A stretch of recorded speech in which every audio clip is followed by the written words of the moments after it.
Hare Nama Hare Nama eva kevalam Kalo nasteva nasteva nasteva gatiranyatan Hare Nama eva kevalam Kalo nasteva nasteva nasteva gatiranyatan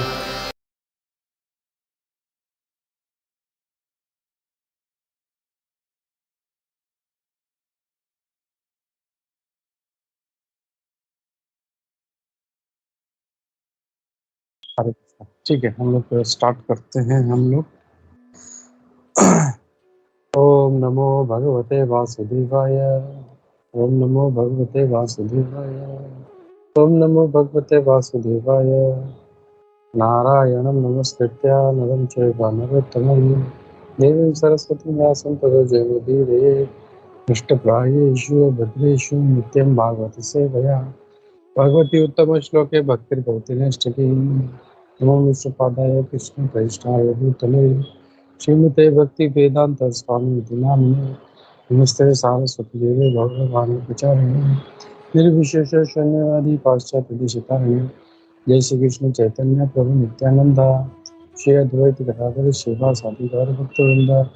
हरे कृष्ण कृष्ण कृष्ण हरे हरे, हरे राम राम राम हरे हरे। हमारा शास्त्र विचारणे कलिकलं शंतन संस्थापक लोकानां हितकारिणे मन्ये शरण्याकरो श्री राधा कृष्ण प्रधान वंदे रूप सनातन रघुजुगु श्री जीव गोपालक सर्वस्य चाहं विधि सन्निष्टं मत्तः स्मृति ज्ञानम् अपहरणं च वेदेश्च सर्वैः अहमेव विधि विधान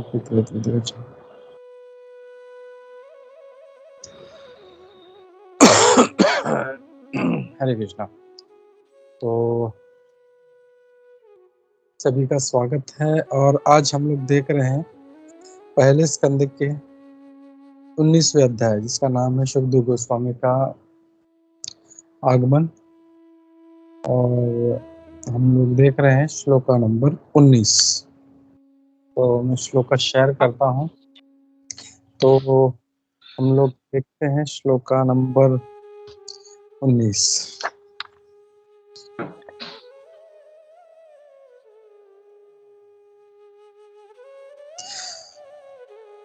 तो मैं बोलता हूँ, पहले शेयर करता हूँ, एक मिनट जस्ट या। तो महर्षयो वै समुपागताये प्रशस्य साध्व इति अनुमोदमानाः ऊचु प्रजानुग्रहशीलसारा यदुत्तम श्लोक गुणाविरूपम। हम लोग इसका ट्रांसलेशन और परपोर्ट देखते हैं। All the great sages who were assembled there also praised the decision of Maharaj Parikshit, and they expressed their approval by saying, "Very good." Naturally, the sages are inclined to do good for common man, for they have all qualitative powers of the Supreme Lord. Therefore, they were very much pleased to see Maharaj Parikshit, a devotee of the Lord, and they spoke as follows. Hindi में एक बार मैं अनुवाद पढ़ता हूँ इसका। वहां पर एकत्रित हुए सारे ऋषियों ने भी महाराज परीक्षित के निर्णय को सराहा और बहुत अच्छा, साधु साधु कहकर अनुमोदन किया। स्वभावतः मुनिगण सामान्य लोगों का कल्याण करने के लिए उन्मुख रहते हैं, क्योंकि उनमें परमेश्वर के सारे गुण पाए जाते हैं। अतएव वे भगवान के भक्त महाराज परीक्षित को देखकर अत्यंत प्रसन्न हुए और वे इस प्रकार बोले। दूसरा भी श्लोक एक बार देख लेते हैं हम लोग। श्लोका नंबर 20। न वा इदं राजऋषिवर्य चित्रं भवत्सु कृष्णं समानो व्रतेषु ये अध्यासनं राजकिरीटजुष्टं सद्यो जहुर्भगवत पार्श्वकामः। इसका ट्रांसलेशन देखते हैं। O chief of all saintly kings of Pandu dynasty, who are strictly in line of Lord Shri Krishna, It is not at all astonishing that you give up your throne, which is decorated with the helmets of many kings, to achieve eternal association with the personality of Godhead. मैं इसका हिंदी में एक बार अनुवाद पढ़ता हूँ। मुनियों ने कहा, हे भगवान, श्री कृष्ण की परंपरा का पालन करने वाले पांडुवंशी राज ऋषियों के प्रमुख, यह तनिक भी आश्चर्यप्रद नहीं है कि आप अपना यह सिंहासन, वह सिंहासन जो अनेक राजाओं के मुकुटों से सुसज्जित है, भगवान का नित्य सानिध्य प्राप्त करने के लिए त्याग रहे हैं। हरे कृष्णा। तो हम लोग देख रहे हैं ये 2 श्लोक जहाँ पे महाराज, हमने देखा कि महाराज परीक्षित जो है वो उनको श्राप मिला था और वो 7 दिन में उनका मृत्यु होने वाला था। तो वहाँ पे वो अपना जब उन्होंने डिसाइड कर लिया कि मुझे क्या करना है, जब उन्होंने अपना डिसीजन था वो सभी ऋषियों के सामने रखा। तो कल हमने देखा था कि कैसे देवताओं ने उसको सराहा था। देवताओं ने क्या किया था कल, उन्होंने पुष्प वृष्टि करी थी, और न सिर्फ उस जगह पे लेकिन सारे पृथ्वी पर उन्होंने पुष्प वृष्टि की थी। और जिससे मतलब ये पता चलता है कि भगवान, जितने भी सारे देवता हैं वो सारे बहुत खुश हैं। और फिर आज हम लोग देख रहे हैं कि न सिर्फ देवता लेकिन आज जो देख रहे हैं कि मुनि जितने हैं, ऋषि मुनि, वो भी बहुत प्रसन्न हैं। तो ये जो थे यहाँ पे जितने भी उपस्थित थे, ऑल द ग्रेट सेजेस यानी महर्षि, तो जितने भी थे यहाँ पे, ये सारे कोई साधारण नहीं थे, ये महान ऋषि थे। ये सब एकदम मतलब ऐसा नहीं है कि कोई परीक्षित महाराज ने डिसीजन लिया और कोई भी आके बोला नहीं आपने बहुत अच्छा किया। आजकल तो कोई कुछ बोलता है तो इमिडिएटली जिसको कुछ पता नहीं, शास्त्रों का ज्ञान नहीं है, वो भी आके अपने नॉलेज के बेसिस पे वो सराहना शुरू कर देता है या उसके ऊपर कमेंट करना शुरू कर देता है कि यार ये गलत हो गया, ये सही नहीं था, या ये बहुत अच्छा हो गया। तो ऐसे लोगों का जो क्या कहते हैं, उनका जो कमेंट है या उनका जो सराहना है या उनका जो निंदा है, उससे कोई फर्क नहीं पड़ता उससे, क्योंकि उनको खुद को पता नहीं है।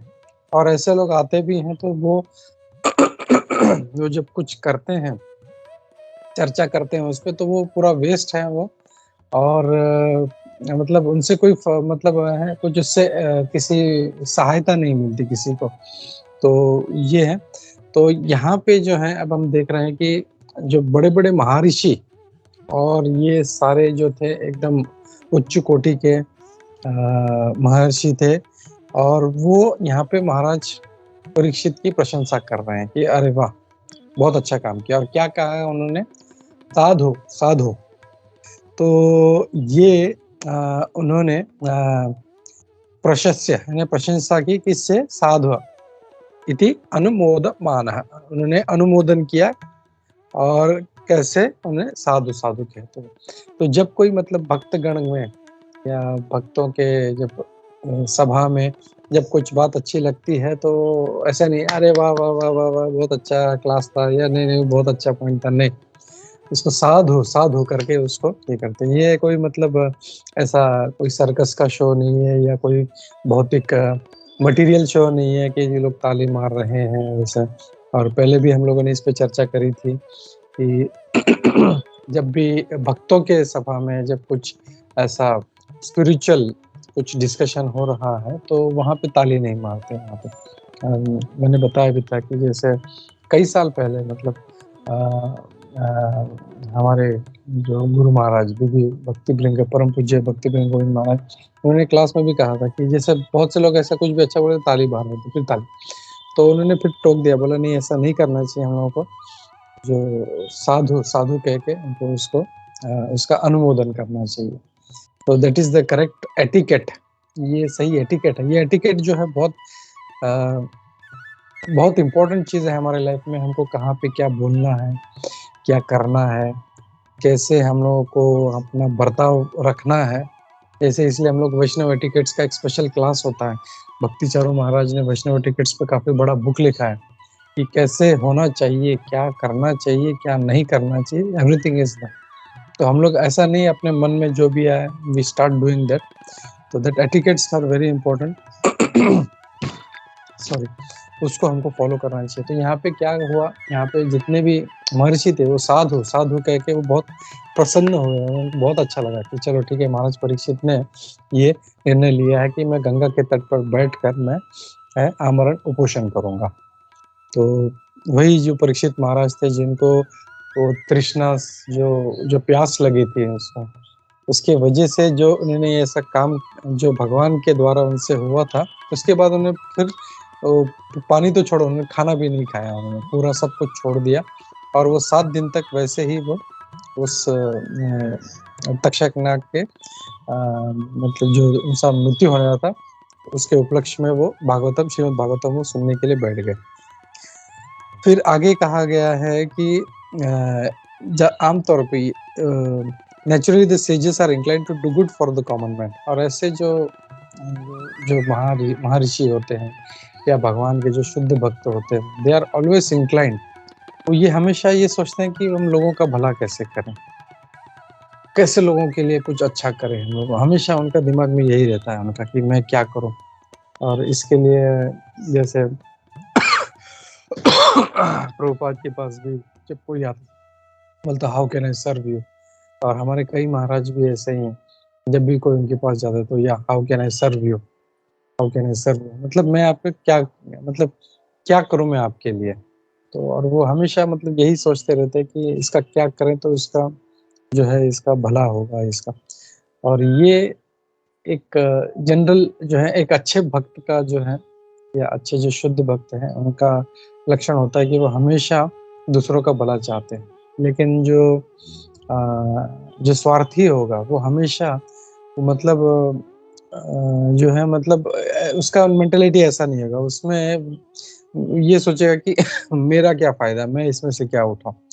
बट जो निस्वार्थ प्रेम करता है वो ये सोचता है कि मैं आपके लिए क्या करूं। तो ऐसे जो जितने भी महान भक्त थे ये सोच रहे थे कि मतलब ये बहुत अच्छा काम हुआ है, और वो हमेशा वो भला करना चाहते थे। और क्यों? Because they have all the qualitative powers of the supreme Lord. सारे जो भगवान का जो उसमें जो असीमित शक्ति है वो भी उनमें होता है, और इसके कारण वो हमेशा दूसरों को भला चाहते हैं। और इसीलिए जब महाराज परीक्षित का जब ये निर्णय लिया गया कि वो भागवतम का जो है श्रवण करेंगे तो सब लोग खुश हुए और सभी ने अनुमोदन किया और सबने उसकी प्रशंसा की। तो यहाँ पे तात्पर्य में प्रभुपाद स्टार्ट ही करते हैं कि एक जो जीव है उसका वास्तविक, उसका जो है the natural beauty of living being is enhanced. उसका वास्तविक स्वरूप जो है वो और भी निखर के आता है जब वो भक्ति के स्तर तक पहुंचता है। तो भक्ति के स्तर तक पहुंचना ही मनुष्य के जीवन का लक्षण है। ये हमारे मतलब मनुष्य जो हमको देह में प्राप्त हुआ है अभी, वो हम लोगों को आहार करने के लिए, निद्रा करने के लिए, मैथुन करने के लिए, इन सब के लिए नहीं मिला है हम लोग को। हाँ, ये ऐसा नहीं कि मतलब जो भक्त है वो लोग खाना नहीं खाते या सोते नहीं है, या भगवान भी कहते हैं छठे अध्याय में युक्त आहार विहारस्य, यानी जितना चाहिए उतना हम लोगों को, मतलब जैसे हम लोग देखे हैं तो हरिदास ठाकुर जी जो थे वो तो सिर्फ 24 घंटे में सिर्फ 2 घंटे सोते थे। That is an extreme case, हम लोग ऐसा नहीं कर सकते, लेकिन युक्त उनके लिए वो युक्त था। हमारे लिए अगर हमारे लिए 6 घंटा युक्त है तो we should take that 6 hours snap. जितना युक्त आहार है वो हम लोगों को लेना चाहिए, और वो तो that is very much required. तो भक्तों को जो है मतलब अप्रोप्रिएट युक्त उसको लेके अपना भजन के ऊपर फोकस रखना चाहिए कि मैं भजन कैसे करूं। तो यही जीवन, मनुष्य जीवन का उद्देश्य है। और ये यहाँ पे जब उस स्तर तक पहुंचते हैं तो प्रभुपाद जी कहते हैं कि हमारा जो है नेचुरल ब्यूटी जो है वो और उभर के आती है। और फिर इस श्लोक में यही कहा गया है। और यहाँ पे प्रभुपाद जी एक बहुत अच्छा तात्पर्य में और एक पॉइंट बोलते हैं कि devotional service of the Lord is so auspicious. ये भगवान का भक्ति जो है ये इतना शुभप्रद है कि all demi all demigods and sages up to the lord himself become pleased. इतना शुभ है कि सारे ऋषिगण, सारे देवतागण, मतलब स्वयं भगवान भी उससे जो है बहुत खुश होते हैं। तो इतना शुभ है हमारा भक्ति। और हम लोग इसमें भी देखा, हम लोग नेक्टर ऑफ डिवोशन भक्ति रसामृत सिंधु में कहते हैं कि भक्ति के जो लक्षण हैं उसमें भक्ति के कुछ लक्षण हैं, तो उसमें जो है वो शुभदा है, शुभ करने वाली है। अगर हम लोग भक्ति कर रहे हैं और जीवन में अशुभ हो रहा है तो मतलब समझ जाना चाहिए कि हमारा भक्ति सही नहीं हो रहा है। जैसे जैसे हम अच्छी भक्ति करेंगे तो समझना चाहिए शुभ हो रहा है, दैट मीन्स हम जो है भक्ति अच्छे से कर रहे हैं। क्लेश जो है, क्लेश का नाश होता है। हम भक्ति करें फिर भी क्लेश आते जा रहे हैं हमारे जीवन में, दैट मीन्स हमारा भक्ति सही नहीं हो रहा। भजन हम अच्छे से नहीं कर रहे। भगवान का भजन तो इतना पावरफुल है। एक हरे कृष्ण महामंत्र में हरे कृष्णा कृष्ण कृष्ण हरे हरे, हरे राम राम राम हरे हरे, ये बोलते ही हमारे जीवन का जो सारा पाप है, जीवन का ही नहीं, हमारे करोड़ों जन्मों का पाप, वो सारा नष्ट हो जाता है। हम लोग क्लेश में क्यों आते हैं, हम लोग क्लेश में क्यों पड़ते हैं, हम लोग क्यों सब भोगते हैं? क्योंकि ये हमने जो पाप किया है उसका फल मिला है हम लोग को, जिसके कारण हम लोग जो है ये दुख भोगते हैं, क्लेश भोगते हैं। तो जब अच्छे से भजन होगा, हम एकदम सही तरीके से भजन करेंगे, भगवान का नाम जप करेंगे, तो जब वो ऑटोमेटिकली जब नष्ट हो जाएगा सारा, उसका जो रिएक्शंस है, पाप नष्ट हो जाएगा और पापों का जो फल है वो नष्ट हो जाएगा। भगवान खुद बोलते हैं ना, वो सर्वधर्मान परित्यज्य माम एकम शरणम व्रज अहम त्वाम सर्व पापेभ्यो, भगवान बोलते हैं तुम्हारा सारा पाप मैं निकाल दूंगा। तो जब पाप निकल जाएगा तो फिर उसका कुछ बचा ही नहीं कुछ। तो अगर हमारे जीवन में अगर शुभ नहीं हो रहा है, देन दैट मीन्स हमारा भजन सही नहीं हो रहा।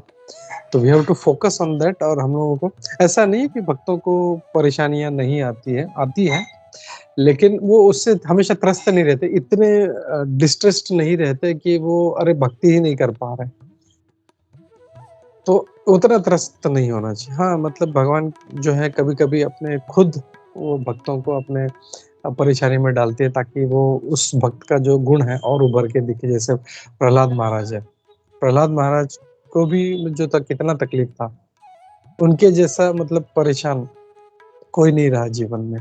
इतना मतलब उसका पिता से लेके सब कोई, हर कोई जो है उनको मारना चाहता था उनको, लेकिन उनको कोई फर्क नहीं पड़ा, वो अपना भजन में लीन थे और भगवान ने उनका रक्षा किया। अगर हम अपना भजन अच्छे से करेंगे तो भगवान हमारी रक्षा करेंगे।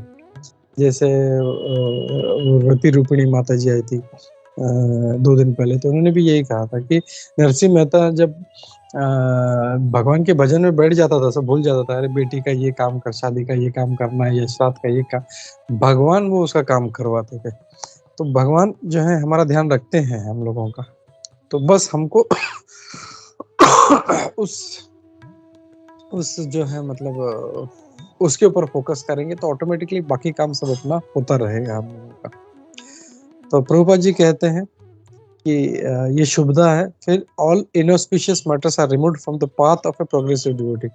जो भी अशुभ है वो भगवान के भक्तों के मार्ग से सब हट जाते हैं। प्रोग्रेसिव डिवोटी, यहाँ पे से प्रभुपाद ने very intelligently using progressive devotee. सिर्फ डिवोटी नहीं है, हम लोग बोल सकते हैं कि हम लोग भक्त नहीं बोल सकते, लेकिन हम लोग भगवान का भक्त होने की कोशिश कर रहे हैं। लेकिन आर वी प्रोग्रेसिव डिवोटीज, वो प्रश्न हमें पूछना चाहिए। क्या हमने प्रोग्रेस किया है? क्या मैं अच्छा बना हूँ या क्या मैं बुरा बना? मेरा ग्राफ ऊपर जा रहा है या नीचे जा रहा है?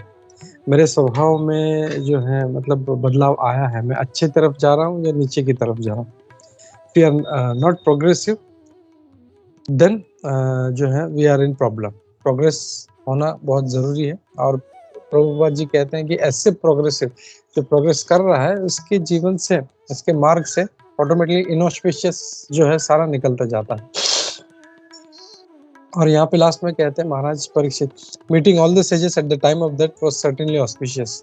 और अंत समय में ऐसे बड़े बड़े महान ऋषियों को, इतने बड़े बड़े भक्तों को जो मिलना वो शुभ ही है। लोगों के लिए मृत्यु बोलते हैं अशुभ बात कर होती है। जब कोई बोलता है अरे अरे शुभ शुभ बोलो, शुभ शुभ बोलो, ऐसा मृत्यु की बात मत करो। लेकिन भक्तों के लिए मृत्यु के समय ऐसे जो मतलब जो भौतिक स्तर पे जो है अशुभ है, और मृत्यु जो है वो अशुभ होता ही है, क्योंकि जब किसी घर में मृत्यु हो जाती है तो वो सारे अशुद्ध हो जाते हैं। उनको फिर अपने वर्ण के अनुसार उनको जो है फिर सूतक का पालन करना पड़ता है उनको। तो या इट इज अशुभ, लेकिन ऐसे अशुभ समय में भी जब भगवान के भक्त आते हैं तो वो भी एकदम ग्लोरियस हो जाता है। जैसे हम देखते हैं जब हरिदास ठाकुर जी की मृत्यु हुई थी तो कितने सारे भक्त लोग वहाँ पे आए थे। स्वयं भगवान चैतन्य महाप्रभु वहाँ पे आए और उन्होंने उनका देह अपने हाथों में उठा के उन्होंने कई घंटों तक वहाँ पे कीर्तन किया था। और हम लोग देखते हैं जब भी ऐसा किसी भक्त का मृत्यु निकट आता है तो तुरंत जो है भगवान के भक्त जिनको पता चलता है कि मृत्यु आने तो सारे भक्त वहाँ पे बैठ के सब कीर्तन करते हैं वहाँ पे। तो ये जो था उस ब्राह्मण के पुत्र का जो श्रृंगी ऋषि था, उसने जो भगवान की प्रेरणा से जो श्राप दिया था वो श्राप भी उनके लिए वरदान बन गया। और हम लोग ऐसा देखते हैं ऐसा श्राप जो है कई बार वरदान बन जाता है। नहीं और किसी को कोई याद है ऐसा एक श्राप जो वरदान बन गया? Anybody remembers any?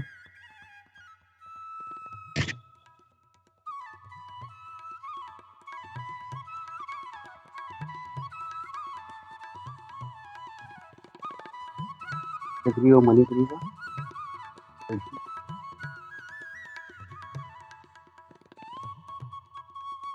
You are on mute.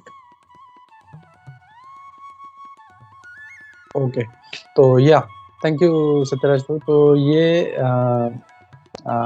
जो नारद मुनि ने जो श्राप दिया था, तो नारद मुनि का वहाँ पे प्रभुपाद जी बारे में कि उनका जो श्राप था वो श्राप भी उनके लिए वरदान था। क्यों?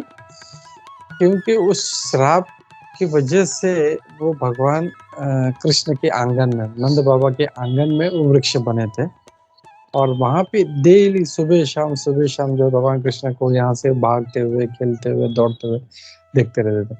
जो ऋषि मुनि हजारों लाखों वर्ष तपस्या करते हैं ताकि उनके भगवान के चरण का नख भी दिख जाए उनको, वो उनको नहीं दिख पाता इतना तपस्या करने वालों को। लेकिन ये जो थे नाल कुंवर और मणिग्रीव जो इतना मतलब अपने मद में अंधे हो गए थे और उसकी वजह से उनको श्राप मिला। तो ऐसे मतलब बोल सकते हैं कि उनका कोई उनमें गुण नहीं था ऐसा वरदान प्राप्त करना, लेकिन उनको भी ऐसा वरदान प्राप्त हुआ कि हम डेली भगवान को देख सकते हैं और फाइनली भगवान के हाथों से उनका उद्धार हुआ। तो ये भी एक देखना एक चीज था, वो वरदान बन गया, प्लस उनके हाथों से उनका उद्धार हो गया। वो जो पाप शरीर था उनका, जो पाप योनि था, जो पेड़ के वृक्ष जो उस योनि में थे, वृक्ष की योनि में, उनसे उनका उद्धार हो गया। तो भगवान ने खुद उनको वहां से मुक्त किया था। तो ये इस श्लोक में आता है, पहले श्लोक में। और दूसरे श्लोक में जो है अब वो ऋषि मुनि क्या कह रहे हैं, तो पहले देखा देवताओं ने पुष्पवृष्टि किया, उन्होंने अनुमोदन किया, फिर ऋषियों ने अनुमोदन किया, साधु साधु साधु। अब वो क्या कह रहे हैं कि O chief of all central kings, हे पांडुओं के वंश के सर्वश्रेष्ठ मतलब चीफ यानी जो है राज ऋषि वर्या। तो अगर हम लोग पहला श्लोक देखें तो इसमें कहा गया वो मुनिवर्य कहा गया है, एक वर्ड है। और इसमें अगर हम लोग देखें तो राज ऋषि वर्य, तो वहाँ पे जितने भी ऋषि थे वो ऋषियों में श्रेष्ठ थे। और यहाँ पे जितने भी जो राजा थे पांडवों के वंशज में, उनमें वो सबसे चीफ उनको मतलब परीक्षित महाराज को इतना वो कह रहे हैं कि मतलब इवन युधिष्ठिर महाराज, अर्जुन जो इतने भगवान के सखा थे, वो बोलते उनमें भी आप जो है वो चीफ हो, chief of all central kings of Pandu dynasty. और क्यों? बिकॉज ये सारे जो हैं ये are in line with Krishna, भगवान कृष्ण के आदेशानुसार चलते हैं और उन्हीं का मतलब जो है पालन करते हैं सब कुछ। तो ऐसा नहीं था कि दूसरे भी राजा थे जैसे धृतराष्ट्र था, वो क्या करता था, वो अपने इंद्रियों के हिसाब से चलता था। मेरा मन ऐसा नहीं कर रहा है, ठीक है, तो ये नहीं करना चाहिए, पांडु को राज नहीं देना चाहिए। फिर पांडव आए तो नहीं, पांडवों को राज नहीं दूंगा मैं, अपने पुत्रों को नहीं। उन्होंने जो भगवान के जो शुद्ध भक्त थे, और पांडव जो थे वो भगवान की खुशी के लिए, भगवान के लिए क्या करना चाहिए हम लोगों को, वो हमेशा वो सोचते थे। राज्य के भले के लिए क्या करना चाहिए वो हम सोचते थे। हमारी जो प्रजा है, प्रजा के लिए क्या भला होगा सॉरी। तो वो हमेशा उनका फोकस यही रहता था कि कैसे दूसरों का भला हो। जैसे मैं पहले भी बोल रहा था कि एक अच्छे भक्त का या एक अच्छे जो व्यक्ति का यही गुण है कि वो दूसरों का भला सोचता है। तो ये हमेशा जो है पांडव यही मतलब उसी लाइन में वो काम करते थे, और यही इसीलिए वो कहते हैं कि वो strictly in the line of Lord Shri Krishna. आप जो है एकदम भगवान कृष्ण के जो अलाइंड हो आप। और ये इसमें वो कहते हैं कि it is not at all ostentation. बिल्कुल भी मतलब इसमें कोई आश्चर्य की बात नहीं है कि आप अपना राज्य छोड़ रहे हो, अपना जो है अपना ये जो सिंहासन है वो छोड़ रहे हो, इसलिए कि आप भगवान के जो है मतलब भगवान का जो सानिध्य प्राप्त करें।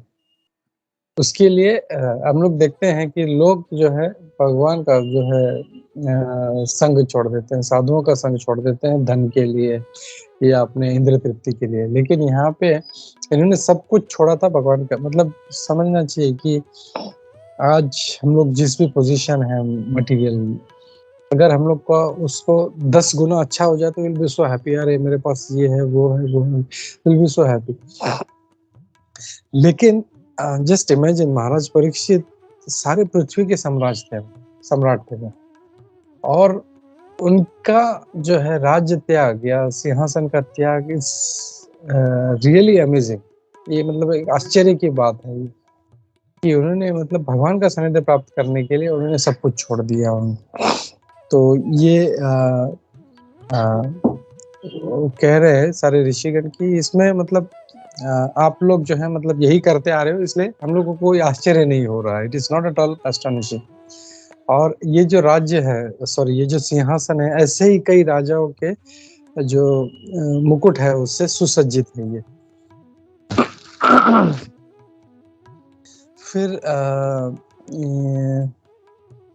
यहाँ पे प्रभुपाद जी तात्पर्य में जो है वो शुरुआत करते हैं आजकल के मतलब जो पहले के जो राजा है और आज के जो राजा है उससे कंपेयर करते हैं। बोले आज के जो भी राजा है या लीडर है वो जो है मतलब उनको यही लगता है कि किसी तरह से बस मैं उस पोजीशन तक पहुंचाऊं, वो पोजीशन प्राप्त कर लूं मैं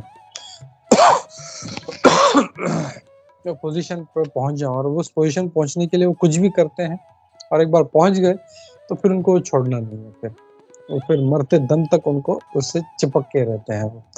तो ये जो है ये क्यों ऐसा क्यों करते हैं? Why do they want to stick to their position? Because वहां पे वो इंद्रिय तृप्ति कर सकते हैं, जैसा चाहिए वो पैसा जो है वो जमा कर सकते हैं, धन एकत्रित कर सकते हैं, और जो चाहिए वो कर सकते हैं। तो उनके लिए जो है इंद्रिय तृप्ति करना ही टॉप मोस्ट। तो इसके लिए वो ऐसा कार्य करते हैं। लेकिन भक्त के लिए जो है वो जो है भगवान की प्रसन्नता सबसे सर्वश्रेष्ठ है, और उसके लिए वो इंद्रिय तृप्ति छोड़ देता है वो। और यहाँ पे अगर हम लोग देखें तो ध्रुव महाराज भी जो है बहुत अच्छा, ध्रुव महाराज का चरित्र देखें हम लोग तो उसमें भी वो कहते हैं कि मतलब ध्रुव महाराज भी पहले जो थे धन के पीछे थे वो, कि मुझे साम्राज्य चाहिए मेरे पिता के समान। मेरे पिता ने मुझे दुत्कार दिया, बोला क्योंकि मैं मेरे पास कुछ नहीं, तो मैं अपने पिता से बड़ा राजा बनना चाहता हूँ। तो जब भगवान आते हैं उनको आशीर्वाद देते हैं तो ऑटोमेटिकली उनका जो अशुद्धि है वो सब निकल जाता है। बोलते ना भगवान, हम लोग कल ही पढ़ रहे थे कि भगवान के चरणों की सुगंध को सुनते ही जिसका जो सब स्मेल जो था उसका जो सुगंध था, सुवास था, जब वो कुब्जा की नाक में पड़ा तो कुब्जा जो थी भगवान के प्रति उसकी काम वासना थी। जब हम लोग देखते हैं भागवतम में कि कुब्जा जो थी एक कुबड़ी एकदम औरत थी, एकदम और काफी टेढ़ी थी, तो कोई उसको देखता भी नहीं था। लेकिन भगवान कृष्ण ने क्या किया, प्रेम से उसको पकड़ा, इसका चिन्ह उठाया, अपना पाँव उसके पाँव पे रखा, पकड़ के उसको सीधा कर दिया, और वो इतनी सुंदर हो गई, इतनी सुंदर हो गई। तो उनका जो था एक काम वासना भगवान के प्रति जाग गई। तो जैसे ही वो भगवान के पास आई उस वासना के साथ में, और जब उनके चरणों की सुगंध सुनी तो ऑटोमेटिकली उनकी काम वासना दूर हो गई। तो भगवान का चरणों का सुगंध भी इतना जो है, इतना ऑस्पिशियस है, इतना ये है कि सारी जो भी दुर चीज है, मतलब दुर वासना है या जो भी मतलब बुरा जो चीज है, सब निकल जाता है। तो ध्रुव महाराज को भी ऐसे हो, जैसे ही भगवान ने अपना शंख, मतलब वो प्रार्थना करना चाह रहे थे पर कर नहीं पा रहे थे, लेकिन जैसे ही भगवान ने अपना शंख जो था उसके छोटे बालक के सर पर जैसे टच किया, वो तुरंत जो था फिर वो स्तुति करने लग गया। और फिर उसने कहा कि मैं तो कांच के टुकड़ों के पीछे पड़ा था, लेकिन आपने तो मुझे ये एक बहुमूल्य जो है एक रत्न दे दिया। तो ये सारा जो मतलब एक चीज समझना चाहिए कि भौतिक जो भी ऐश्वर्य है वो कांच के टुकड़ों के समान है। इसके लिए भक्त कभी उसके पीछे नहीं भागता। तो वो जो है वो हमेशा भगवान की प्रसन्नता के लिए उसके बारे में सोचता रहता है। तो ये यहाँ पे कहते हैं। और प्रभुपाद जी तात्पर्य बहुत अच्छा प्रहलाद महाराज जी का भी जो इंसिडेंस है वो जोड़ते हैं। प्रहलाद महाराज ने जब प्रार्थना कर रहे थे तो कह रहे थे कि मुझे आपसे डर नहीं लगता, ओ माय लॉर्ड, मुझे आपसे बिल्कुल भी डर नहीं लग रहा। ये इतना जो भयानक है। नरसिंह देव का जो बोले, नरसिंह देव तो बहुत दूर की बात है, लेकिन कोई शेर का धाड़ भी सुन ले तो ऐसा डर जाएगा वो। उसको प्रैक्टिकली जिन्होंने सुना है, मतलब मैंने एक बार सुना था, तो इट्स रियली मतलब वो भय पैदा कर देता है हमारे हृदय में एकदम। तो इट इज रियली टेरिफाइंग। तो एक साधारण शेर, एक मटेरियल शेर जो है उसका दहाड़ इतना खतरनाक है, तो जस्ट इमेजिन नरसिंह देव का दहाड़ कैसा होगा। एंड ही मस्ट बी सो, और वो इतने गुस्से में थे, ये तो नॉर्मल दहाड़ नहीं था, वो ही वाज वेरी एंग्री, बहुत ही गुस्से में थे वो उस समय। तो कितना वो दहाड़ते होंगे और कितना भय पैदा होता होगा। सारे इवन लक्ष्मी जी बोल रहे हैं, ब्रह्मा जी बोल रहे हैं लक्ष्मी जी को, आप तो उनकी पत्नी, आप जाओ उनको शांत करो। बोला ना ना ना ना ना, ये कुछ दूसरा रूप है, मैंने आज तक कभी नहीं देखा, मैं नहीं इनके पास जा सकती। ब्रह्मा जी नहीं जाना, कोई भी देवी देवता, कोई भी मतलब साक्षात जो उनकी पत्नी है वो भी उनसे के पास जाने के डरे।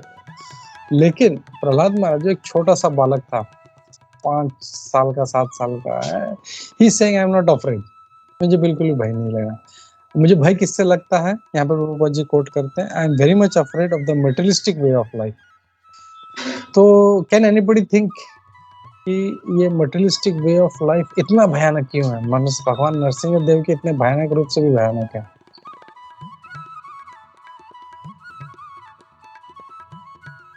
आई थिंक बिकॉज हम लोग भगवान को ही भूल जाते हैं मटेरियलिस्ट लाइफ में, तो जो ऑब्जेक्टिव है वो भूल जाते हैं।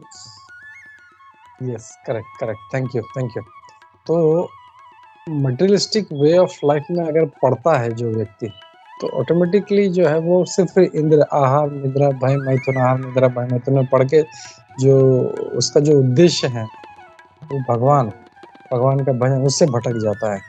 तो प्रहलाद महाराज कह रहे हैं कि मुझे उसमें नहीं पढ़ना जो आपसे मुझे दूर कर दे, उससे मुझे ज्यादा डर लगता है। तो प्रहलाद महाराज हम देखते हैं जब भगवान ने उनको, जब नरसिंह देव को मार दिया, सब हो गया, और वहां पे वो राजा बने, तो कई हजार वर्षों तक प्रहलाद महाराज जो थे वो राजा बने रहे, और सारे अच्छे से शासन किया उन्होंने। लेकिन वो जो ऐश्वर्य था, उनका जो मूड था, एटीट्यूड था, भगवान के भक्त में जब भी मतलब ऐश्वर्य भी होता है तो he is using it in the service of the Lord, मतलब इट्स लाइक ए टूल। जैसे प्रभुपाद जी हमेशा उदाहरण देते हैं ना कि एक जो उसको क्या बोलते हैं, स्कैपल, क्या कहते हैं, स्कैल्पेल। स्कैल्पेल होता है, वो इतना शार्प होता है कि वो स्किन से टच करा दो तो वो आदमी को काट देगा, सो डेंजरस। वो चीज अगर एक चोर के हाथ में है तो वो किसी का जो है मतलब लूटपाट करता है, लेकिन वही चीज जब एक डॉक्टर के हाथ में होती तो वो जीवन बचाता है। It's a tool. और भक्त इस बात को बहुत अच्छी तरह से समझता है तो जब भगवान देखता है कि ये टूल यूज करना जानता है तो फिर ऑटोमेटिक हम लोग इसमें भी देखते हैं, जब कोई ऐप होता है तो कोई एक टूल कोई अच्छे से यूज कर रहा है तो दे कीप अपग्रेडिंग। तो भगवान भी ऐसे देखते हैं, अरे ये बहुत टूल अच्छे से यूज कर रहा है तो ये keeps giving more and more tools. अगर देखते हैं नहीं यूज कर पा रहा है तो ठीक है, तो वो भी जो है वो टूल भी उसके पास नहीं देता। तो that is the beauty of Vaishnava. चाहे उसके पास धन हो नहीं हो, ऐश्वर्य हो नहीं हो, इज एक ही फोकस, बस मैं भगवान की सेवा कैसे से करूं, हाउ कैन आई सर्व, यही एक उसका मूड रहता है। And that makes him greatest and the pure devotee of the Lord. तो ये एक हम लोग को हमेशा याद रखना है। और फिर एक दो चीज मैं खाली क्विकली ले लेता हूँ इसमें से। तो प्रभुपाद जी कहते हैं, in whichever species of life I have taken birth compelled by the force of my own activity, अपने ही कर्म के हिसाब से मैंने ये जन्म लिया है। इसमें से दो बातें हैं। उसमें क्या होता है, मुझे दो चीज का एक्सपीरियंस होता है। मेरे अपने जो प्रिय है उनसे मैं दूर होता हूँ, separation from my beloved, and meeting with what is not wanted. तो ये कर्म का जब बंधन होता है, जब इस भौतिक जगत में होते हैं तो अपने जो है उससे दूर हो जाते हैं, और जो नहीं चाहिए वो हमारे से जबरदस्ती चिपक जाता है वो। And meeting with what is not wanted, मुझे इच्छा नहीं होती कभी कभी, लेकिन उसके जो है मतलब ऐसे परिस्थिति के, हम लोग कोई नहीं चाहता कि हम लोग के पास ये बीमारी हो या ये नहीं हो या वो नहीं हो, लेकिन we are forced to stay in that position और दैट थिंग। और फिर बाद में और प्रभुपाद जी बहुत अच्छा लिख रहे हैं, एंड टू काउंटरएक्ट दैट, उसको काउंटरएक्ट करने के लिए जो मैं रेमेडीज करता हूँ, तो that is more dangerous than the actual disease itself.